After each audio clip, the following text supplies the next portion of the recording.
what we're saying worst case scenario is that they not only knew that those planes are going to hit the towers, but that they planned for it.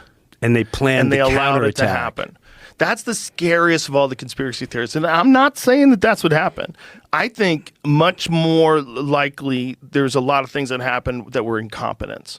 I think getting that many people to keep their mouth shut about a plan where planes are going to slam into the World Trade Center, boy, that seems sketchy. That seems like people would come out.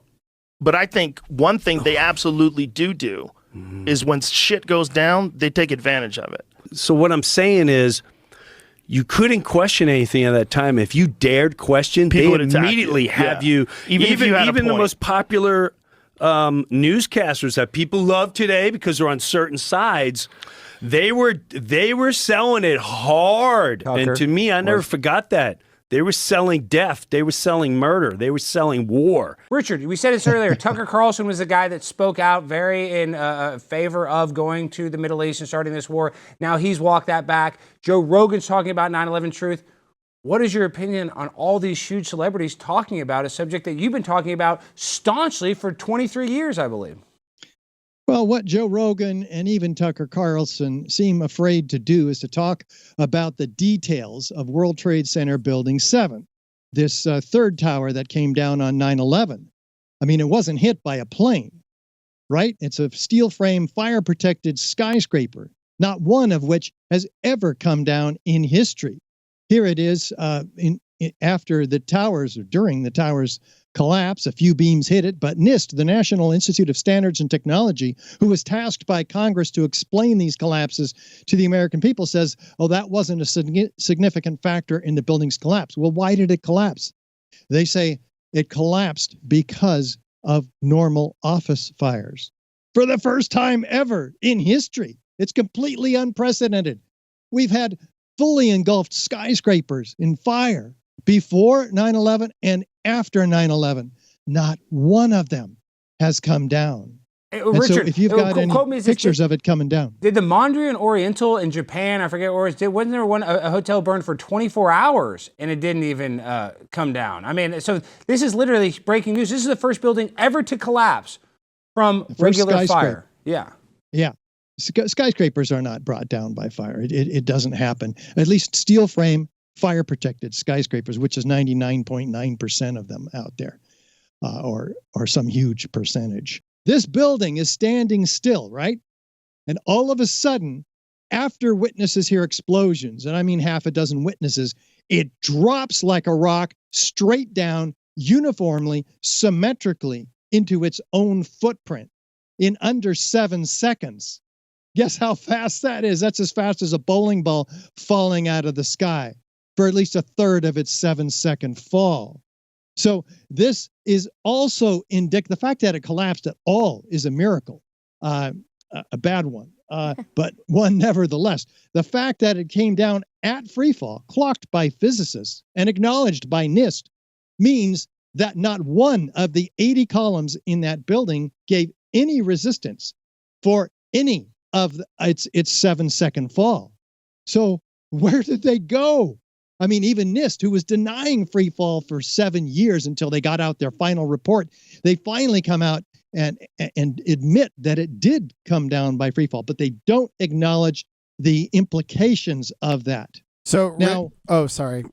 What were you going to say, Jimmy? Well, no, Jimmy, ask a dumb question because I wanted Richard to show you up. I know Alex has answered his version of this, but what would, bigger picture, what would the motivation of destroying Building 7 be? What was housed there that, and then also, Jimmy, do you really not know this? Jimmy, do you really not know this? No, I know your answer. I want to hear his answer. Okay, he'll tell you, but there was a bunker. Go ahead. Yeah.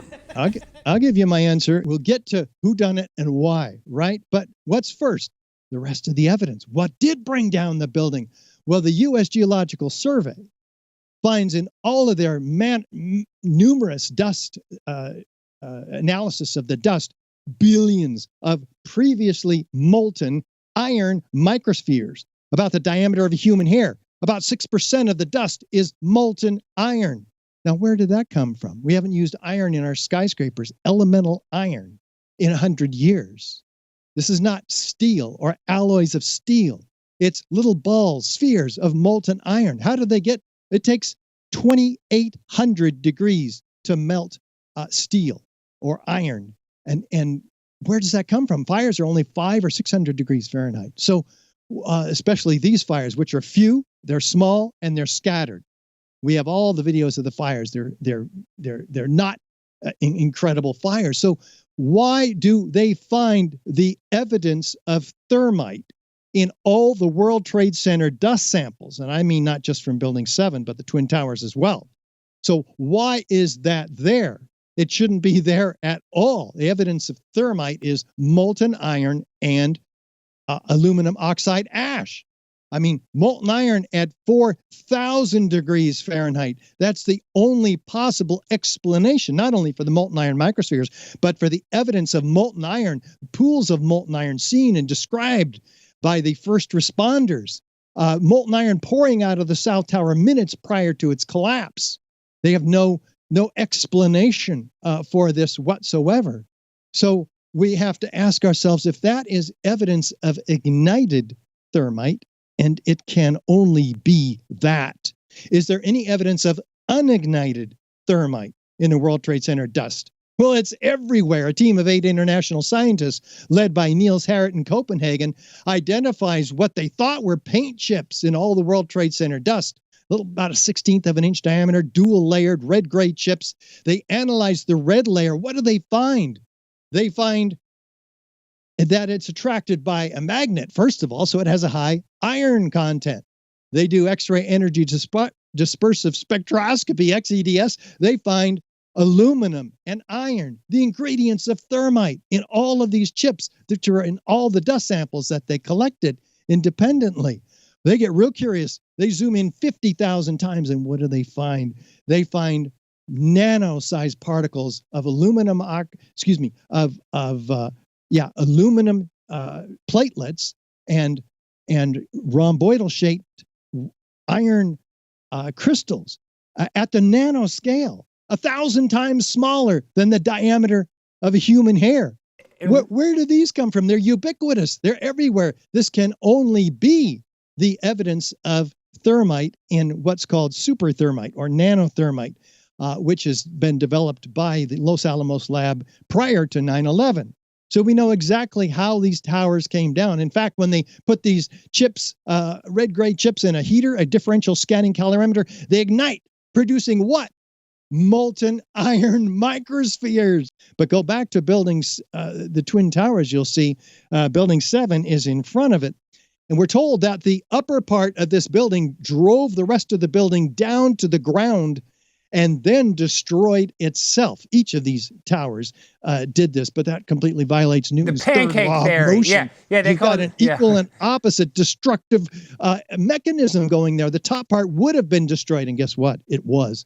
None of the photos, none of the videos show an upper part driving the rest of the building down to the ground. What do they show? They show it telescoping in on itself. It's being destroyed in the first 3 seconds. After that, we have 186 first responders on record talking about explosions and flashes of light even. Most of them before the towers ever came down. All this has been stricken from the news media accounts, unfortunately. But after that 3 seconds, we have laterally discharged, freely flying structural steel sections weighing 4 and 8 tons delivered laterally at 600 feet away, laterally at 80 miles per hour, clocked by physicists. These are 4 and 8 ton structural steel sections. They had to have had some incredible explosive force. In addition to incendiaries, we see the evidence of high energy explosives. And they're impaling themselves in buildings, destroying the Winter Garden 600 feet away. It's an incredible feat of explosiveness. Upward, outward, arching streamers, a geometry of fireworks, freely flying, molten solid objects. It looks more like the Tongan Sea volcanic eruption than any kind of natural collapse as we've been gaslighted to see. This is some really deep level stuff, and you're not going to be able to learn all of your 9/11 truth in a 20-minute interview with Richard and I, but I want to encourage everybody. Richard, how can people find you and find more information about 9/11? Yeah, you gotta get to the website and you gotta see the documentary. The website is richardgage911.org. The documentary is 9/11 Explosive Evidence, Experts Speak Out.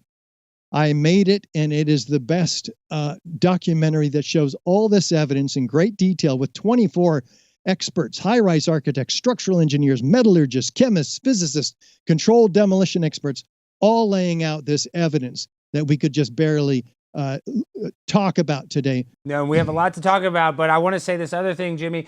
When we're talking about thermite and we're talking about testing of the dust, all of the debris, they said that that debris was totally fine for all of the military and first responders to continue working in, Jimmy. Did we find out that that was a lie, Jimmy? Oh, yeah, that was a lie. So they lied about that. They lied about that, right?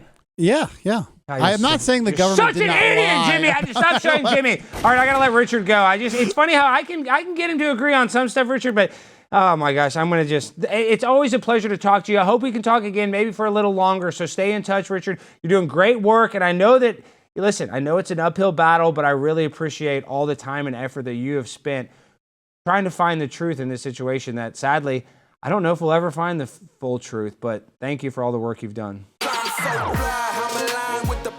My grind so refined, I got no time for no games. Ask yourself why.